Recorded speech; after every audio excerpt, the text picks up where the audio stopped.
So over here you can see that I have a programming code, but there's an error in this programming code. So if I were to go around and run it, then you can see that it says invalid syntax.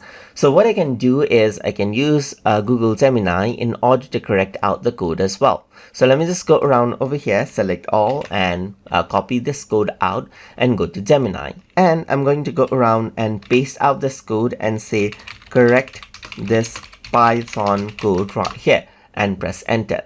So once I go around and do that, it says I'll be glad to provide the corrected and improved Python code right here. So just like this, you can see that it created a Python code. So I'm just going to go around and copy this and then simply go around and replace the code out right here and hit the run button. And now you can see that the code error has been corrected right here, just like this. And you can go around and then, let's say for example, press plus right here, and there you go. Now the code is running just like this. So that is how you can go around and then debug programming codes as well inside of Google Gemini. So hope you guys learned something as always.